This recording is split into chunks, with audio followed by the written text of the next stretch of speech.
Hello student, this is the third part of the video.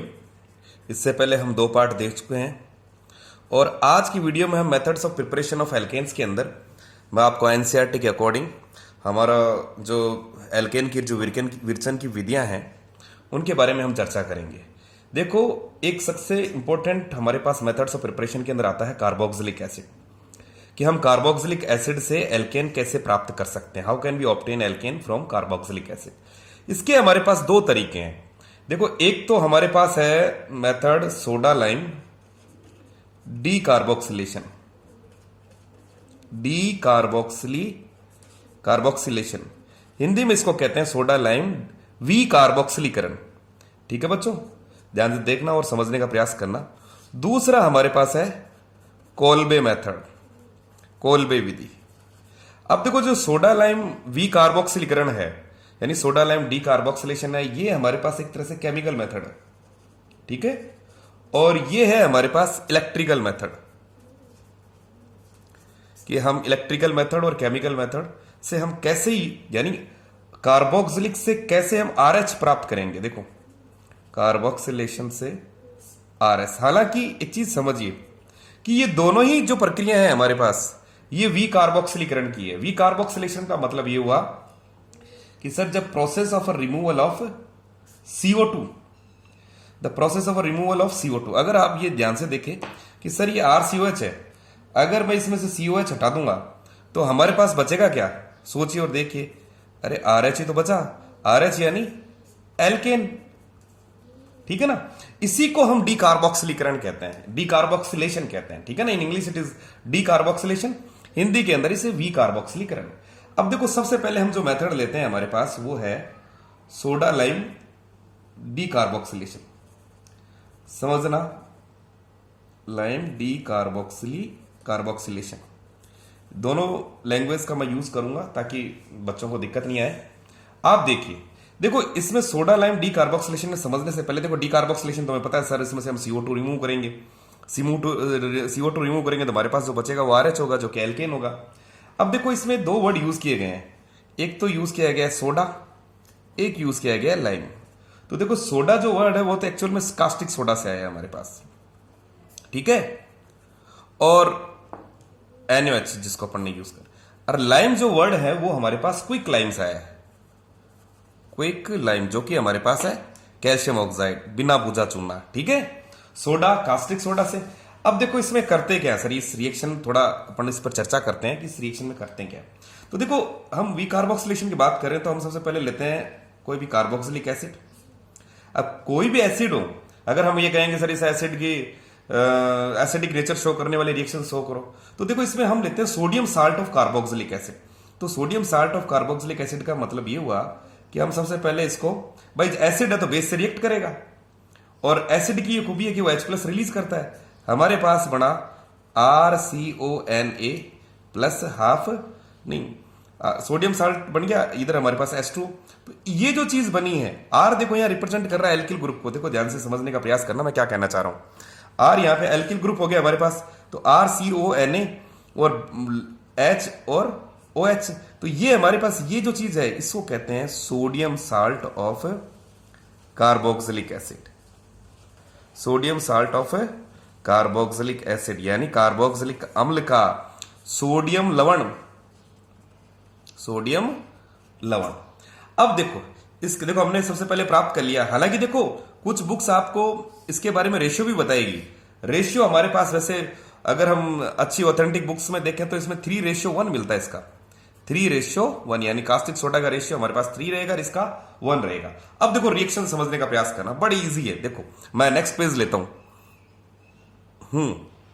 देखो, हमारे पास sodium salt of carboxylic acid है, NaOH है ही हमारे पास, और कैल्शियम ऑक्साइड की उपस्थिति के अंदर अगर इसको हम यूज करते हैं 630 के आसपास, तो देखो बच्चों ध्यान से समझने का प्रयास करना।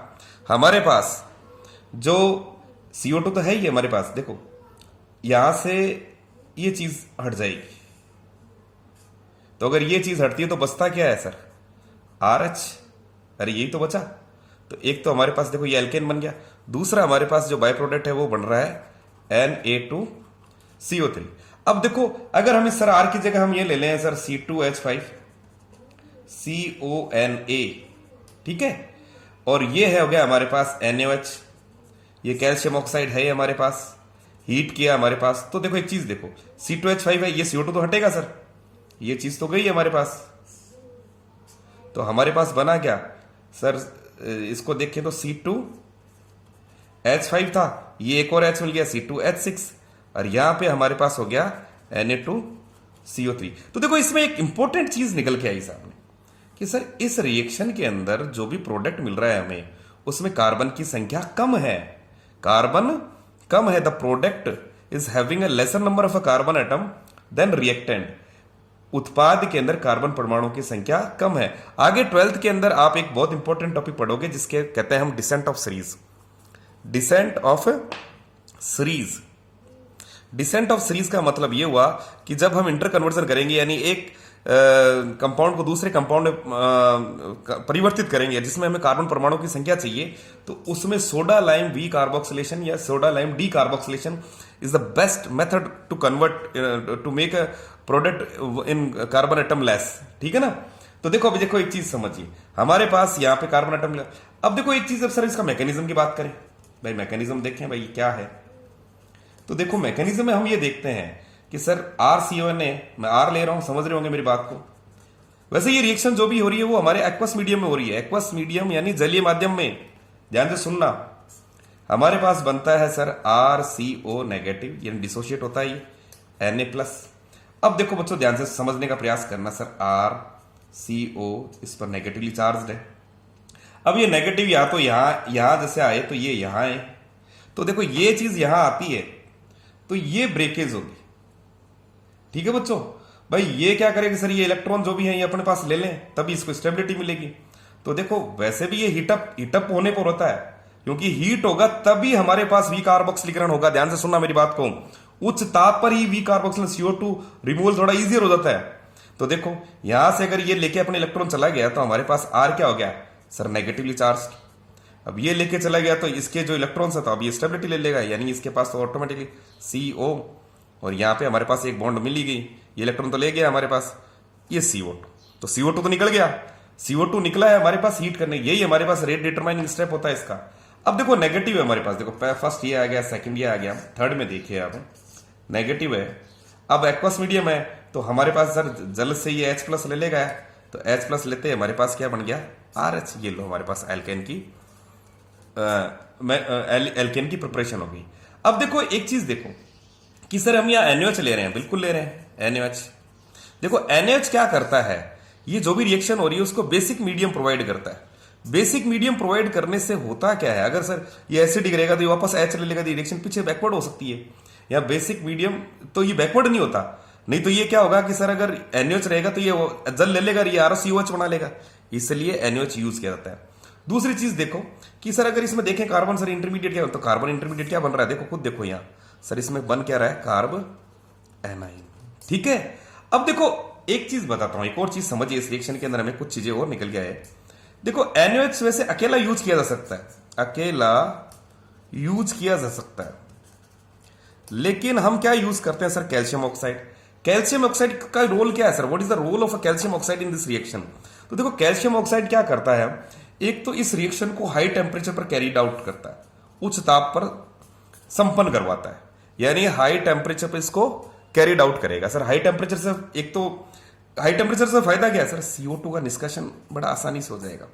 दूसरी चीज, एक जो COH का रोल रहता है, I am talking about calcium, role of a calcium oxide, वो क्या रखता है कि सर ये कैल्शियम ऑक्साइड NaOH को keeps NaOH dry, keeps NaOH dry, क्योंकि अगर इसको ड्राई रखेगा तो, क्योंकि हमें पता है कि अगर ये NaOH क्या है, देखो मेरी बच्चों बात सुनना, NaOH क्या हाइग्रोस्कोपिक है, लैब के अंदर भी अगर ये खुला रह जाए तो कुछ टाइम बाद में क्या होता है, इसकी डली सी ये बन जाती है, क्योंकि ये क्या करता है, एटमॉस्फेयर से मॉइस्चर को एब्जॉर्ब कर लेता है। दैट्स व्हाई हाइग्रोस्कोपिक यानी आर्द्रता ग्राही, एब्जॉर्बिंग मॉइस्चर फ्रॉम एटमॉस्फेयर। तो this is all about soda lime D carboxylation, मेरे हिसाब से समझ में आया होगा। अब देखो अपन नेक्स्ट पेज पे बात करते हैं कोल्ब इलेक्ट्रोलाइसिस की। देखो कोल्ब इलेक्ट्रोलाइसिस, देखो ये भी एक मेथड है, सर डीकार्बोक्सिलेशन का मेथड है, लेकिन ये जो मेथड है वो है हमारे पास इलेक्ट्रिकल मेथड है। कैसा मेथड है बच्चों? This is electric method of a decarboxylation where we are preparing alkane, जहां हम एल्केन बना रहे। बात समझ में आ गई सर? इसमें भी sir RCOH, sir removal CO2 हो गया, हमारे पास बनेगा क्या? एल्केन ही बनेगा। देखो इसमें होता क्या है कि सर हम कोई भी concentrated aqueous solution of sodium और potassium salt of monocarboxylic acid लेते हैं, उसको इलेक्ट्रोलाइज करते हैं। अब देखो सपोज कीजिए जैसे हमारे पास CH3COH है, एसिटिक एसिड है। अब देखो एसिटिक एसिड की बात करें सर, ये तो वीक इलेक्ट्रोलाइट है, वीक इलेक्ट्रोलाइट। वीक इलेक्ट्रोलाइट ही वीक एसिड और बेस होते हैं। मैं बता देता हूं वीक इलेक्ट्रोलाइट कौन होते हैं सर, जिसके अंदर जो डिसोशिएट नहीं होते, कंप्लीटली आयनाइज नहीं होते। तो देखो हम क्या करें सर, इसको स्ट्रांगली थोड़ा स्ट्रॉन्ग इलेक्ट्रोलाइट बनाए सर। स्ट्रॉन्ग इलेक्ट्रोलाइट वो होते हैं जो कंप्लीटली डिसोशिएट होते हैं। तो हम क्या करेंगे सर, इसको NaOH के साथ रिएक्ट करवाएंगे। NH क्या है सर, स्ट्रॉन्ग बेस, ये हमारे पास वीक एसिड है। इससे रिएक्ट करवाते ही हमारे पास बनता है CH3CONA। ध्यान से सुनना, this is what, sodium salt of carboxylic acid. यहां हमारे पास CH3CONA बन गया, हमारे पास दूसरा H2O है ही। अब देखो ये बन गया strong electrolyte. Now it is the strong electrolyte, strong electrolyte. अब देखो इसमें करते क्या सर, इस रिएक्शन बड़ी सिंपल है, बड़े ध्यान से समझने का प्रयास करना कि सर हमारे पास जैसे इसी की बात करें sir, RCONA, sodium salt of carboxylic acid लिया, जल है ही हमारे पास, वाटर है, हमने इसका इलेक्ट्रोलाइसिस किया। इलेक्ट्रोलाइसिस देखो मैं बच्चों बता दूं, इसके अंदर क्या होता है, इलेक्ट्रोलाइसिस का मतलब the ionisation with the help of electrodes. दो इलेक्ट्रोड लगाते हैं, एक एनोड होता है, एक हमारे पास कैथोड होता है, ठीक है, एनोड और cathode. Reaction taking place at anode and cathode. Anode पे हमें पता है ऑक्सीडेशन होता है, कैथोड पे हमें सर रिडक्शन होता है। तो देखो हमने लिया HOH सर, इस पे इलेक्ट्रोलाइसिस। देखो रिएक्शन को समझो, बड़ा सिंपल है, जल्दी समझ में आ जाएगा। अब देखो ये हमारे पास sodium salt of carboxylic acid है। अब इसके मैं मोल लेता हूं 2, चलो 2 ले लेते हैं। 2 से क्या हमें एक एक चीज, एक एक बाई प्रोडक्ट समझ में आ जाएगा। यहां मैं लेता हूं H और ये लेता हूं OH minus, H plus OH minus. अब देखो इसको समझिए सर, ये रिएक्शन हो रही है, वैसे ही पता है हमें सर डीकार्बोक्सिलेशन की रिएक्शन है। इसको तोड़ो आप, सॉरी एक यहां पे और देखो, एक यहां मैं लिखना भूल गया, हाँ ठीक है, sodium salt of carboxylic acid. तो देखो यहां हमारे पास ये टूटा, तो देखो हमारे सारे सारे मोल पता चल रहे हैं। देखो कैसे, देखो बच्चों ध्यान से देखना कि देखो हमारे पास 2 तो CO2 हो गए भाई, 2 मोल हो गए ना CO2। देखो ये दिख रहा है ना, 2 मोल CO2। अब आगे देखो कि सर R और R बिल्कुल बॉन्ड बना लेंगे, तो ये लो R ये बॉन्ड बन गया। दूसरा हाइड्रोजन कितने हैं सर, ये 2 हाइड्रोजन हो गए सर। अब देखो Na कितने, 2, तो 2 Na और OH माइनस, तो हमारे पास हो गया 2 NaOH। ये लो, ये एक रिएक्शन तो याद हो गई हमें कि सर 2 मोल ले लो।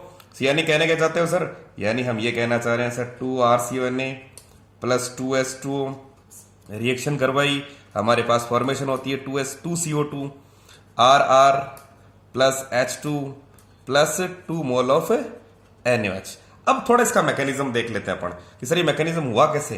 तो देखो मैकेनिज्म समझिए, बड़ा सिंपल है। एक हम जैसे एग्जांपल के तौर पर ले लेते हैं, R की जगह पर ले लेते हैं CH3CONA, ठीक है। और इसी को अगर हम 2H2 इलेक्ट्रोलाइसिस करवा रहे हैं, नाम दिया है इसको कोल्ब इलेक्ट्रोलाइसिस। तो देखो हमारे पास क्या बनता है सर, 2 मोल ऑफ CO2, यहां हो गया सर एथेन, यहां हो गया हमारे पास H2 और यहां हो गया 2 NaOH। अब इसका मैकेनिज्म देखते हैं अगले पेज पे, ठीक है।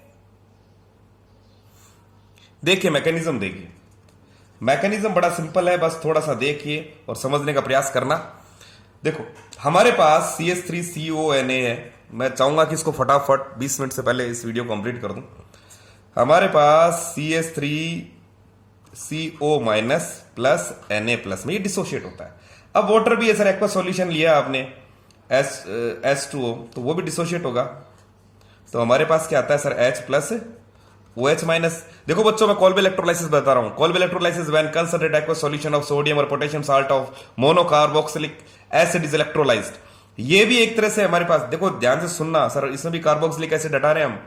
अब देखो हमारे पास ये नेगेटिव, ये हमारे पॉजिटिव। अब देखो ये जो रिएक्शंस होती है सर, ये तो आप इलेक्ट्रोलाइसिस बता रहे हो, ये तो एनोड पे होगी एक, तो एक हमारे पास होगी कैथोड पे।